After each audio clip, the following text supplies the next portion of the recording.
কথা লম্বা হয়ে যাচ্ছে, বলছি ইমামের কাছে যাবেন, ইমামকে মানসম্মত বেতন দেবেন। আমার দৃষ্টিতে গ্রামগঞ্জে কমপক্ষে একটা ইমামের বেতন 10 থেকে 15,000 টাকা প্রয়োজন। একেবারে কমপক্ষে 10,000। কত? কমপক্ষে 10,000 এবং মান্থলি 1 থেকে 5 তারিখের ভিতরে পরিশোধ করতে হবে। তাহলে ইমাম শান্তি মতো খেদমত করতে পারবে। ঠিক না ঠিক বলে? যদি এলাকার প্রভাবশালী লোক থাকে, সমাজ বড় থাকে, 15,000 টাকা বেতন ধরেন। ইমাম মসজিদ ঝাড়ু দেয়, ইমাম টয়লেট সাফ করে, ইমাম সব মসজিদের খাদেম, খতিব, মুয়াজ্জিন, ইমাম টয়লেট সাফ করে, মসজিদ ঝাড়ু দেয়, ইয়া করে, পাপুস পরিষ্কার করে, ধ্যান পরিষ্কার করে, সব করে। তুই কে ডারি? কথা কন না কে? মসজিদের একজন খতিব লাগে, একজন ইমাম লাগে, একজন মুয়াজ্জিন লাগে, একজন খাদেম লাগে। কথা কয় না? মসজিদ বড় হলে কয়েকজন খাদেম লাগে। ঠিক না ঠিক বলেন? করতেছে একজন ইমামে, তার বেতন 5,000 টাকা। বিবেক আছে আমাদের? আমাদের আকল আছে? আল্লাহ হেদায়েত দান করেন। আমিন। ইমামের কাছে যাবেন, কেন যাবেন? এই শুনেন, আরেকটা হাদিস শোনাইতেছি, তাহলে বয়ান শেষ করে দিচ্ছি। নবুয়তের পঞ্চম বছর আইসা আল্লাহ পাক যখন নামাজ ফরজ করে দিলেন, রাসূল নামাজ নিয়ে আসার পর জিবরাইল আমিন আইসা রাত্রে আল্লাহ তাআলা জিবরাইল আইসা পয়গম্বরকে ডাকতে পারেন, পয়গম্বর চলেন কাবা ঘরের কিনারায়। রাতের বেলায় রাসূল প্রশ্ন করেন, জিবরাইল ভাই কেন মসজিদে নিয়ে যান? জিবরাইল বলেন, রাসূল একটু সময় দেন। জিবরাইল আল্লাহ রাসূল নিয়া কাবা চত্বরে যাওয়ার পর জিবরাইল রাসূলকে বলেন, রাসূল আমি কিছু কাজ করব, আপনি ভালো করে দেখবেন। রাসূল দাঁড় করা সুন্দর করে বসে জিবরিল আমিন 4 রাকাত নামাজ পড়লেন। কয় রাকাত? জোরে কোন? 4 রাকাত নামাজ পড়লেন খুশুর সহিত, তানজিলের গান সহ। নামাজ শেষ করার পর জিবরাইল আমিন ডাক দেয়া কয়, পয়গম্বর এই যে আমি যেইভাবে নামাজ পড়লাম, আপনি কি এইভাবে নামাজ পড়ে আমারে দেখাতে পারবেন? আল্লাহ রাসূল বলেন, জিবরাইল ভাই চেষ্টা তো করিয়া দেখি। আল্লাহ রাসূল এত সুন্দর করে, এদিকে তাকান, এদিকে তাকান, এদিকে তাকান, আমার কথা শেষ করতেছি, ওদিকে তাকান। কি বলছি?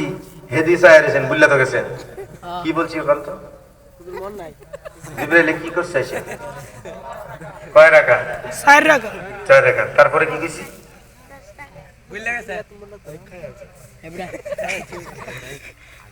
আমি অন্য বক্তার মতো চোখ বন্ধ করে কথা বলি না, আমি সবার দিকে তাকায় দেখি, শুনে কি শুনে না। মনোযোগ না থাকলে ওয়াজ করে লাভ, ঠিক না? আমি কতটা ক্লান্ত পরিশ্রান্ত এটা আপনারা কল্পনা করতে পারবেন না। 13 ঘন্টা গাড়িতে ছিলাম, তারপরে ঘুমাইতে পারি নাই, চলে আসছি আপনাদের এখানে। আবার যাবো কালীবাজার। আজকেও তো রাত্রে ঘুমাইতে পারবো না, দিনে পারি কিনা আল্লাহ জানে। এই এরপরেও যে আপনাদের সাথে এত এনার্জি নিয়ে কথা বলতে পারতেছি, এটা আল্লাহ শুকরিয়া। আল্লাহ তাআলা যে বাঁচা রাখছে আমাদেরকে। আপনারা তো বুঝেন গাড়ি দিয়ে চলে, হ্যাঁ, ফন করে গাড়ি দিয়ে চলে, এসি গাড়ি।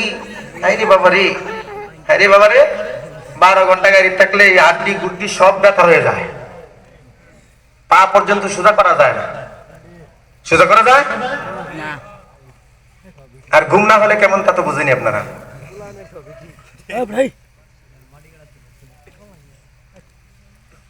তো জিবরাইল আমিন নামাজ শেষ করার পর ডাক দিয়ে বলেন, পয়গম্বর আপনারা ভাইবেন না যাবার, হুজুর নিজের অহংকার করছে, আল্লাহ মাফ করুক। আমার মরণের আগ পর্যন্ত যেন আল্লাহ যাররা পরিমাণ অহংকার আমার কলিজায় না দেয়। আমিন। বলছি এজন্য যে জার্নি করা কত পরিশ্রমের কাজ, সফর করা, আল্লাহ পাক পরিশ্রম দেখাই নামাজ অর্ধেক করে দিছে। কত করে দিছে? অর্ধেক। 4 রাকাত, 2 রাকাত। সুন্নত পড়লে পড়ো, না পড়লে নাই। আবার রোজা রাখলে রাখো, না রাখলে পরে রাখো। তাহলে পরিশ্রম না? যেই কাজের জন্য আল্লাহ নামাজ খাড়া করে দিছে, রোজাও বলছে পরে করিস না পারলে, তাহলে এটা পরিশ্রম না হলে আল্লাহ করতে? এত জার্নি করে আসি। এরপর সবচেয়ে ঝামেলা হলো সিলেটের যে যদি প্রোগ্রাম থাকে, এর মতো কষ্ট আর নাই। 1.5 ঘন্টা, 2 ঘন্টা, 3 ঘন্টা সিএনজি স্টেশনে গ্যাসের লেগে সিরিয়াল ধরে দাঁড়ায় থাকতে হয়। আবার চিটাগাং রোডে সমস্যা নাই, কিন্তু 3 ঘন্টা যদি আমি দাঁড়া করাই। আরেকটা হলো আল্লামা জুবাইর আহমদ আনসারী রাহমাতুল্লাহি আলাইহি, চেনেন নি? এই কথা কেন চিনেননি? ফজরের আগ মুহূর্তে গিয়ে ওনার কবর জিয়ারত করে আসছি, আলহামদুলিল্লাহ। দাওরা হাদিস পর্যন্ত বিশাল এক মাদ্রাসা করছেন উনি। হুজুররা বক্তারা টাকা নিয়ে কি করে? বাড়ি করে। এই কথা কয় না, বাড়ি করে। আমার এনে কত সমালোচনা, শ্যামবাড়ি বসে বসে ক্যালকুলেটর টিপে আমি প্রতি মাহফিল থেকে যদি 10,000 টাকা পাই তাহলে 150-200 মাহফিল করলে কত টেহা বাড়ি করলো না কে টেহাকু। আমি যে মাদ্রাসার মধ্যে খাড়া আনলাম 5-10 লাখ টাকা, এদিকেও দেখে না। জুবাইর আহমদ আনসারী দৈনিক 5টা-7টা করে মাহফিল করতেন, 8টা পর্যন্ত মাহফিল করছে সারা দেশ ঘুরিয়া। কিন্তু টাকা কি করছে জানেন? বিশাল এক এরিয়া নিয়া মসজিদ আর মাদ্রাসা দাওরা হাদিস পর্যন্ত নিজের ওয়াজের টাকা দিয়া বিশাল এরিয়া নিয়া 4 তলা কইরা 3টা ভবন, কয়টা ভবন? 4 তলা করে বিশাল আকারের ভবন 3টা, মসজিদ 3 তলা, মিনার সহ, হাউস সহ, সামনে মাঠ এবং বিরাট পুকুর, রোডের পাশে মাঠ, ঈদগাহ সহ এত বিশাল একটা মাদ্রাসা মসজিদ কমপ্লেক্স করেছেন দাওরা হাদিস পর্যন্ত ওয়াজের টাকা দিয়া। এরপরেও যদি আপনারা সমালোচনা করেন তাহলে আর কি করার? কিছু করার আছে? উনি কি পারতেন না যে ঢাকা শহরে গুলশানে একটা বাড়ি বানাইতেন? যে টাকা খরচ করে এত বিশাল দাওরা হাদিস পর্যন্ত মাদ্রাসা করলেন, কোটি টাকার নিচে হবে না। আমার তো ধারণা কমপক্ষে কয়েক কোটি টাকা লাগছে। তাহলে 2 কোটি টাকা হলে একটা ডুপ্লেক্স বাড়ি বানানো যায়। তাহলে পারতেন না উনি? কিন্তু করেন নাই। মাদ্রাসা করছেন, মাদ্রাসার সামনে শুয়েছেন। কবর কোথায়? মাদ্রাসার সামনে। আল্লামা আতহারী রাহমাতুল্লাহ আলাইহি জামি ইসলাম মাদ্রাসার সামনে শুয়ে আছেন। তো উলামায়ে কেরাম টাকা হইলে মসজিদ করে, মাদ্রাসা করে এবং শেষে ঘুমায় ওই মসজিদ মাদ্রাসার পাশে। ঠিক না? ঠিক বলেন। আর আপনাদের টাকা হইলে খালি চিন্তা করেন কুলুবাড়ি মোড় একটা দোকান কিনবো, আরেকটু টাকা হইলে না রে এখন এদিকে চলতো না বালিপাড়া, আরেকটু টাকা হইলে না রে ত্রিশাল, না ত্রিশাল চলতো না, এই ল মাইমেশি ওদিকে বিড়া রাখতে দিব, বাড়ি বানাইতে দিব। কতক্ষণ ঠিক না? ঠিক।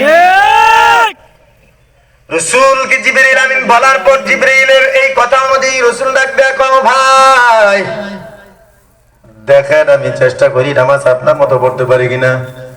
রাসূল এত সুন্দর করে নামাজ আদায় করলেন, এত সুন্দর করে ধীর স্থিরে তাদিল আরকান সহ খুশু খুজু সহ। রাসূল নামাজ শেষ করার পর জিবরিল আমিন ডাক দিয়ে বলেন, পয়গম্বর আপনি যেভাবে নামাজ পড়লেন মনে হইল আল্লাহ বুঝি আপনারে সরাসরি নামাজ শিখাইছে। জোরে কোন সুবহানাল্লাহ। আমি আর কেমনে বললাম, আমার নামাজ তো আপনার নামাজের সামনে কিছুই না। ও পয়গম্বর আপনার নামাজ এত সুন্দর, আমার নামাজ তো আপনার দ্বারে কাছেও নাই। ও জিবরিল, ও পয়গম্বর আপনি যেভাবে নামাজ পড়লেন এইভাবে আপনার উম্মতদেরকে, মুসল্লিদেরকে, আপনার সাহাবায়ে কেরামকে, আপনার উম্মতদেরকে নামাজ শিখাইবেন। জোরে কোন সুবহানাল্লাহ। এজন্য রাসূল বলেন, সাল্লু কামা রাআইতুমুনি উসাল্লি। উম্মতের দল আমারে যেভাবে নামাজ পড়তে দেখো এইভাবে নামাজ পড়ো। জিবরিল আমিন দেখায় গেছেন, আল্লাহ পাঠাইছেন। রাসূল বলেন, আমারে তোমরা যেভাবে দেখছো এভাবে নামাজ পড়ো।